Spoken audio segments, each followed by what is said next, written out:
Okay, well, for the last one, it's me. Okay, it's a tough call. So I'll start with a few questions, wake everybody up a little bit. So who's heard of the term software? Okay, it seems like some people haven't. Okay, who's heard of the term software as a service? As in SaaS. Okay, brilliant. Okay, who's heard of the term iPaaS? Integration platform as a service? Absolutely nobody. Okay, great. Because that's exactly what we're going to talk about today. So, my name's Jake. I used to work in some fairly big companies, and then I've transitioned into running startups. So my first startup was an e-commerce business, and in that e-commerce business, I used to sell a service which was marketing and sales to Chinese companies that position products in the US and European markets. I've actually been around the AI space for quite some time. So actually my first gig out of university was running conferences in San Francisco in machine learning. So I've always had an interest and an enthusiasm about the space, and little did I know that later on I was going to be knee-deep in it. So that's me. Now I run this company called Stob AI. We've implemented 200 projects globally. I've got customers in the US, European Union, China, and also in Singapore. Now what makes my company a little bit different from other people in the automation space is that I don't just build automation. So you might have point-to-point automation, but I go in there and I look at your process from end to end in sales or marketing or any kind of revenue operations role. And then I design and build a system around that. So it's a complete package. Okay, so why do you need this kind of system, and what is it? So we're all in the midst of this like AI chaos, right? There's disconnected systems. So you've got software that runs your business. You might have a CRM system, you may have a financial system that does invoicing like Xero, ERP systems like SAP, Salesforce, business development platforms, etc., etc. Has everybody got software that they run their business on? Yeah, so we're familiar with that. But what happens is you have disconnected systems, such as you have sales data coming in through LinkedIn, and then you have to manually put that data into a CRM system. What my solution does is connect those tools together. We've also got inadequate automation. So there are different automation tools out there. They've been around for some time, like If This Then That, or Zapier. Who's heard of Zapier? Yeah, well, call me up later. We're going to replace it because it's inadequate. I'm looking at agentic automation. There's really only two leading tools in the market for this. One is make.com and the other is NAN. The third problem that we resolve is data fragmentation, such as you've got different data silos within your business. You may have some marketing data, some sales data, that might be in your CRM system. It may be customer data if you've got an application where people are coming in, but you have different layers of data in your business that are scattered all over. Again, we can integrate those into one place. It's super useful in the age of AI because we can actually mine that data with AI so you don't have to do it manually. And then fourth, there's so many AI tools out there in the market, and there's also vibe coding tools, so there's a proliferation of these AI applications. Nobody knows which ones to trust. Everybody's using them, and you end up using about 10 different tools that compete and overlap. Okay, so business is effectively changing. We're moving from this like manual system where we have to type our own emails to where we ask ChatGPT to type those emails for us. We're in fragmented ecosystems where we've got lots of different applications in the business into integrated systems. Now each piece of software in the business, such as like a SaaS tool, has what they call an API. Who's heard of API? Okay. Have we got developers in the room? Okay, a couple. I'll ask questions from this side of the room then. Okay, an API is an application programming interface. Okay, so it enables two different applications to be able to talk with each other, and that's because developers build in what they call endpoints, which are effectively where you've got different pieces of data that can communicate with other pieces of data in different applications. And then what this enables us to do when we automated, integrated, is to move from a reactive business, one where we're looking at trends or data as it comes in to the pipeline, to a proactive business where we're effectively asking AI to mine and research that data and make a decision for us so that we don't have to. And that's because we're transitioning into this world where we're building AI-ready infrastructure. Now, the hot term on the block is AI as a workforce. And that's effectively because we're transitioning from this really manual process where the data would come in, a human would obviously enter that, they would pass that to a data analyst, they'd look at the data, they'd feed that maybe to the marketing team, they'd come up with a plan, and then they'd execute the strategy, the data comes back in, goes to the data analyst, and they make their next marketing campaign. That's the old way of doing things. The new way of doing things is completely automatic, where effectively we're having automated data entry. This could be anything from automated outreach tools, research tools, and it's all being effectively facilitated by an AI. So the AI does the research, the AI comes up with a strategy, the AI implements it, and it also does the reporting before feeding that back into the data layer for AI to go and do more and optimize in real time. So this slide's actually been around with me for quite a long time. All of these applications people probably use. So you've probably heard of a few of these: Instagram, Salesforce, Outlook. I mean, we all send emails.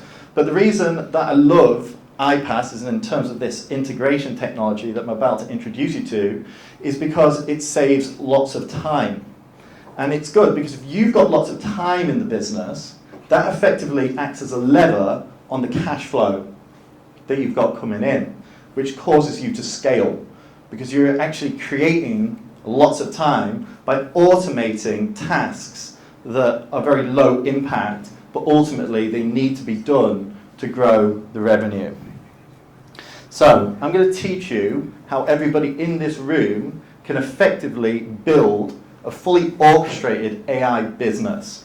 And it sounds futuristic, but it's very possible. And the best part of it is that you don't even need to code or change the software within your business.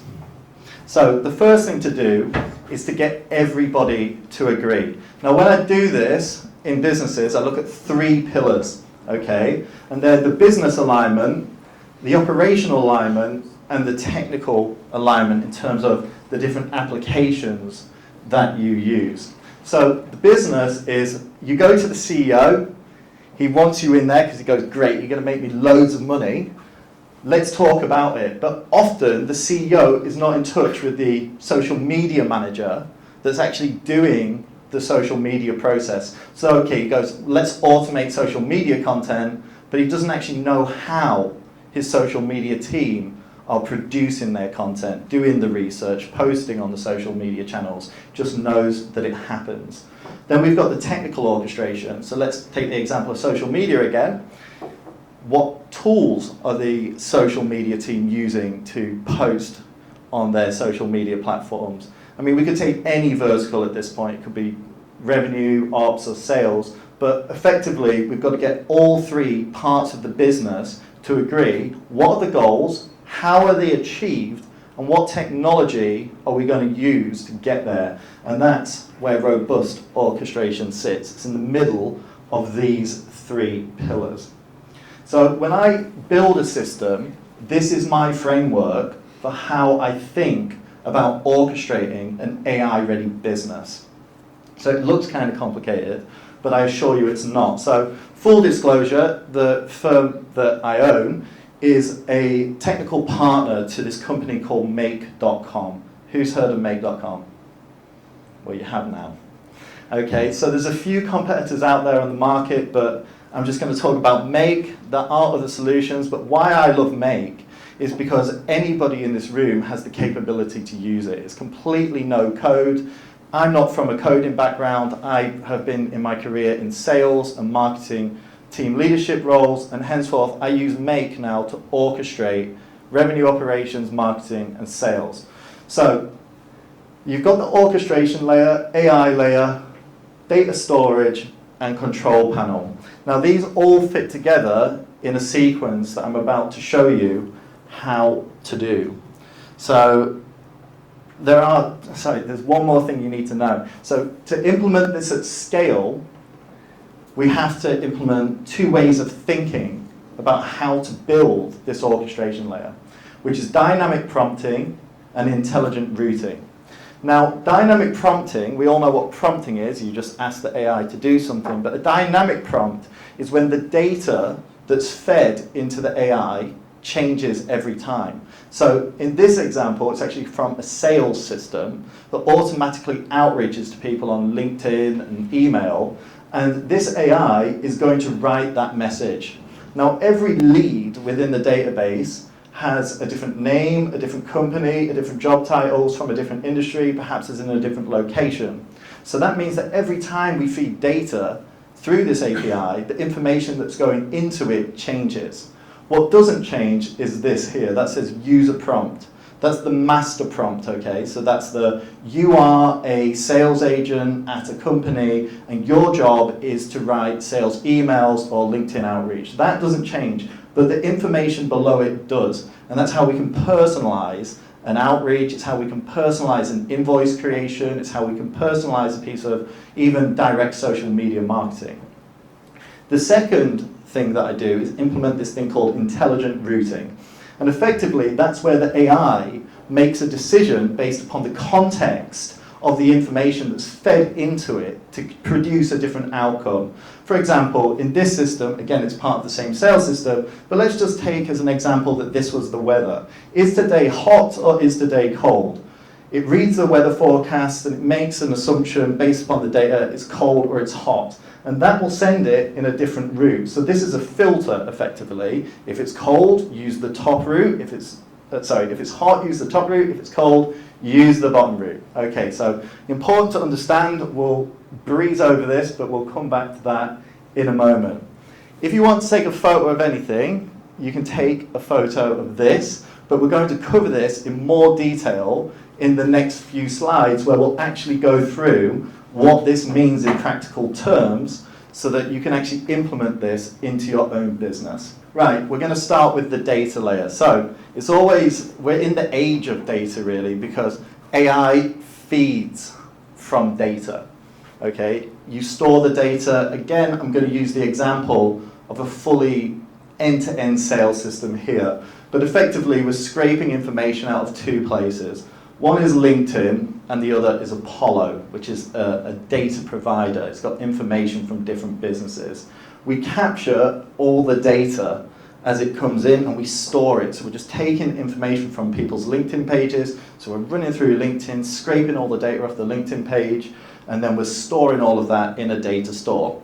Now, it's important because we want to have knowledge about who we've contacted and when we've contacted them, because this is going to be sequenced into outreach. But everything that's stored, so when it's stored or when it's scraped from a LinkedIn, passes through this thing called the orchestration layer. In my case, that's on make.com. So effectively, it's a data pipeline that lives across the entire business, and it connects all of the other layers, so the AI layer. So for example, we've got ChatGPT in here, that's the AI layer. We've got the data layer, that was on Airtable. So all the information that flows from Airtable, which is the data store, goes through make.com and it goes into the AI, and then when it comes out of the AI, it goes back into make.com and then back into the data store.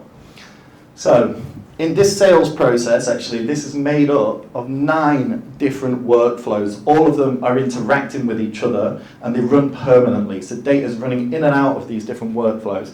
Now, it does that because at different times, like let's say it sends a message to Alex. It goes, okay, reach out to Alex message 1, update the data store to say we've sent message 1, and then later on we can send message 2. That's actually what this workflow does. It routes in logic what information is in the database. Have we sent message 1? If we sent message 1, send message 2, and it's conditionally routing what message or part of the sequence, and then updating the database to say that's been done. The third layer is the intelligence layer. So this is really where the AI comes in. Okay, so in this example, it's the same workflow, we're actually scraping pieces of information from people's LinkedIn. So you can see here we've got the company, first name, industry, location, and then all of the additional information. That information is actually all of the posts that you've recently posted, it's your bio information, it's everything. So if you've got "you like cats" on there, we'll store that information that you like cats, and then once we've stored it in the database, we're then going to take that information and send you a very personalized message to say, "Hey Alex, we know you like cats, and this is why this solution is perfect for you." Okay, so this is the AI layer that we feed everything into to create those hyper-personalized pieces of content. But it would be no good if we didn't have the control layer. So often when I started this business, the objection was that we don't trust AI, Jake, we don't like it. But really, with AI, it's only as good as the input, and that input is done from the user. So this here, again, is an Airtable. It's actually one of my favorite pieces of software. And these are AI prompts, okay? So we've got different prompts in here. We've actually got the system prompt and the user prompt, and they correspond with the system prompt and the user prompt inside the AI module. We've also got different templates. So this is actually from an events company in the UK, and they reach out to people in London, Manchester, Liverpool, Melbourne, etc., etc., etc. And each of those different cities has a different offer. So we use the AI to determine which location is somebody in. We take the template for that message, we feed it into the AI with all the information about that lead. So it's like, "Hey Alex, we know you like cats, we know you're in Manchester, here's a 10% off coupon for our event." That's effectively what this is doing. So you can control what the AI is doing from inside a user interface. Okay, so you don't have to go onto make.com to change anything that happens in the AI. I build a user interface so that you can change what happens in the AI from a centralized source of truth, which I've integrated all of the data across your business into. And then finally, we've got the observation layer. Any CFOs in the room? No, okay. CFOs love this layer because this is really the insights about what's going on, okay?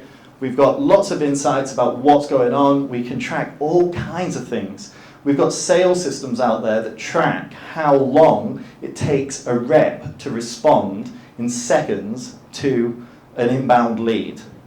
Actually, we've got a guy in Malaysia, he's a very big fan of this, you know, and what that means is that you can track revenue per employee within your business. That's actually the new model, by the way, that's coming from San Francisco, to actually be able to understand how much revenue an employee is driving case by case. At that point, the AI is effectively becoming the HR. So, I've got other examples of this. That was a sales system, but I built systems for content marketing, comment moderation, invoice management, HR, revenue ops, retail spaces, but it all fits within the same structure of how to build that system, which is the data layer, the orchestration layer, the intelligence, which is AI, the control from a user interface or control panel, and the observation layer. So you can track and monitor and know exactly what's going on. Now, this is all leading to this as a conclusion.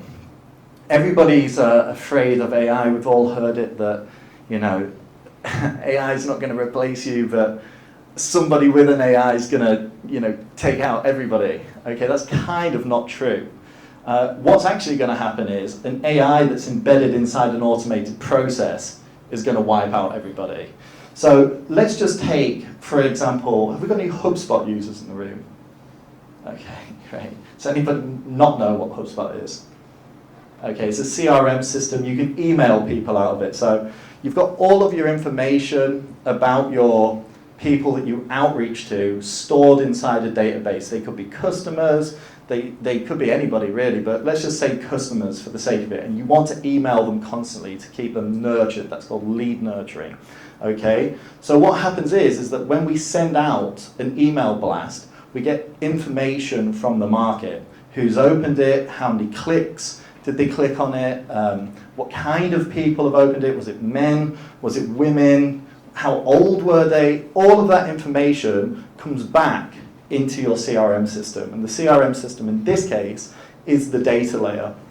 Now, that data layer of all that information can feed into make.com, and I can feed that information into AI.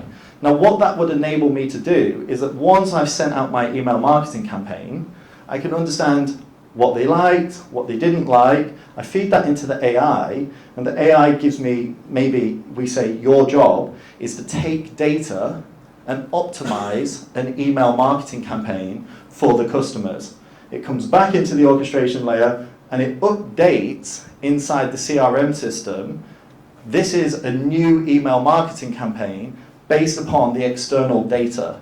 Now, HubSpot, or an email marketing software, it can't run itself.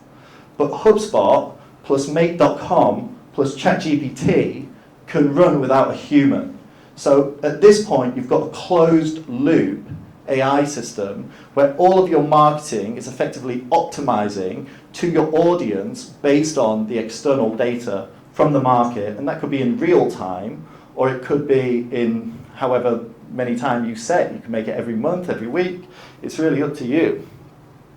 Now I'm going to give you a little demo just to show you all that this is happening. And my demo is effectively this. Now this is actually a simplified version of my demo, but I'm going to talk you through how it works, and then I'm going to actually show you it in action. Okay, so this was originally built for a company called Havas. They're an agency, and we built this for their Eastern European markets. Okay, so they have e-commerce, and they want to be able to respond in 3 different languages. That was the brief. So the information comes in, and obviously ChatGPT can speak those languages, and I can't. That's why they want this system.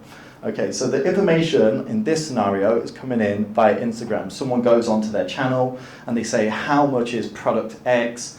It feeds it in, it scrapes that data. It goes, okay, is this a good or a bad comment? Is somebody happy or are they sad?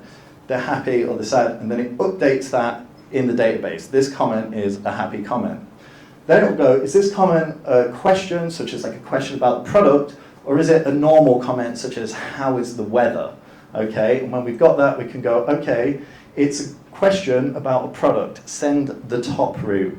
It's not, it's a question about the weather, send the bottom route, okay? So in this one, it doesn't have information. In this one, it might have an FAQ sheet about that product, so we can take information about that product, and then we can go, okay, product X costs X amount of money, and we're going to send that back onto Instagram.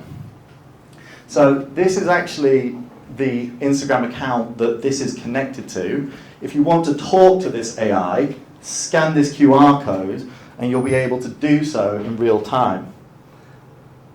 Okay, brilliant. Let me show you how this works. Okay, hover air.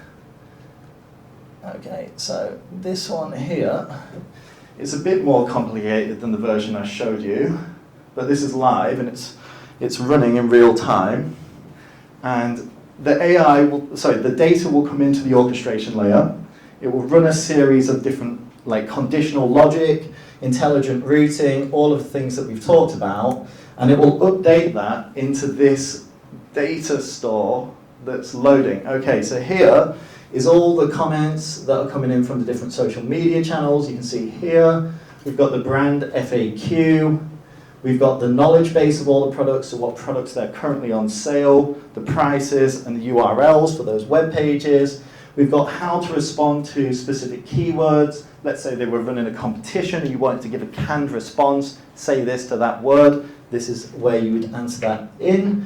And then we've got the prompts. I won't go through all of it, but what this enables you to do is give a different tonality on Facebook versus on Instagram. Now, a social media manager used to do this manually, but now that social media manager doesn't have to. They just have to oversee an AI that controls that. So if we just go on to the Instagram, not this one, okay, this one will do, and we go in here and we say, tell me a joke, joke about hover Okay, we come back in here. In a moment, there we go, it's running. So this is what's happening in real time right now. The comments come in. It's going through a bunch of different processes. It's making conditional judgments. And it's actually sending me down a route here. It's actually sent me down the wrong path, I think, but we'll see what it says. Okay, it says, oh, because it thinks we're calling it a joke. But let's try that again. Let's try it without the question mark. Let's see what it does this time. But you can see how this goes. So that actually there is a canned response that's related to like scam, such as this is a joke, or your products are a joke, or is this even real? Okay, so let's just see what it does this time. Did it run again? I'm not sure it did. Okay, this time, because it's not phrased as a question, it's phrased as a command, we've got a different response. So, okay, all our products now, okay, this one, yeah, here we are. Why did the flying camera cross the road? To capture the chicken in cinematic 8K. Obviously, these cameras have an 8K resolution, but that's effectively an example, where's my presentation, of how this technology is removing a heavy operational task, saving a social media manager not to have to respond to all of the comments. So to apply this technology as a leader, don't chase AI tools. There's so many software out there that if you chase the tools, you're going to have to put a person on that. Like, for example, a SaaS might appear like a good deal because it's like $300, but you still have to have a person to control that SaaS. In the example of writing those email campaigns, you have a $300 piece of software and $2,000 worth of employee to write those email campaigns. If you create a system where it self-optimizes, it just will be the price of the software, which will be like $300, plus the AI system, which is probably going to be less than, probably like $500 a month to run. It's like way cheaper than a person. And then the second thing is, use AI to amplify, not necessarily to replace human creativity. So you've always got to control it, you've always got to put the inputs in of how you want to design that system, and ultimately if you have chaos, if you don't have a strong process, it's going to create a lot of noise when you automate it, because it's just going to scale that noise. So what we're doing is we believe that every corporate in Asia is going to run on an orchestration layer like Make.com, and we're just building the blueprint for that. And that's my presentation. Thanks, Jake. We have time for a couple of questions. Anyone want to ask a question? No. Okay. Hi. Thank you for the great presentation. I just would like to know, when you compare to Make.com, do you also recommend like NAN or Public Connect? So how are they different from each other? Yeah, that's a great question. So NAN is effectively the main competitor to Make.com. It's probably doing better in terms of its brand awareness because it's open source. Make.com is effectively a privately owned piece of software, so it doesn't have a strong developer community. Now, it's the developer community around NAN that really drive the awareness of that product. But I do think that they target different audiences. So do you have a development background? A little bit. Okay, so NAN is probably in some ways a little bit better for you. I do think that some of the agentic technology in NAN is always a step ahead of Make because of its open community. But if you don't have a development background, let's say that you're in an operational role or a marketing role or a sales role or a finance role, Make.com is easier for you to use. Because Make.com is effectively how all kinds of product management in corporations is going to run in the future. People are going to build automated workflows for their role. They're not going to actually do the task. NAN is a great piece of kit if you are a developer, because you can actually build workflows in some way cheaper, but you can't ask a marketing team to do it. They would rely on a development team that have more experience because of the technical nature of doing things like, let's just say, authenticating through the API. In Make.com, you just sign in, it's all authenticated, but if you use NAN, you have to get the sort of bearer ID, etc., and do a few more technical things. So really, I think that they target different audiences. Sorry, go on. I hope that answers your question. Yeah, how do you think about like Public Connect?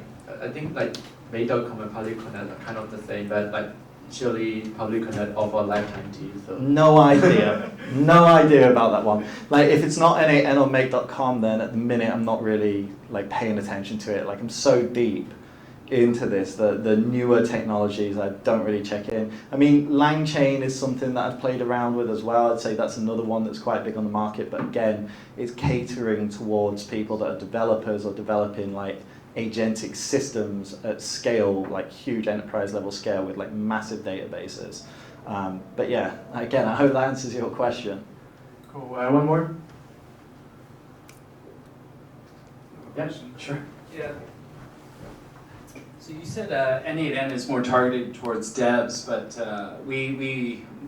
my company recently ran a test by using ChatGPT to guide us through using N8N. And I found that if you follow the directions that ChatGPT is typically giving you, let's say if you wanted to not only do a cold scrape of leads off LinkedIn and then have scrape the emails and then have them sent out, it was given to someone with no development background, but just simply using ChatGPT prompts to guide through using N8N. And then I found that it was actually doable.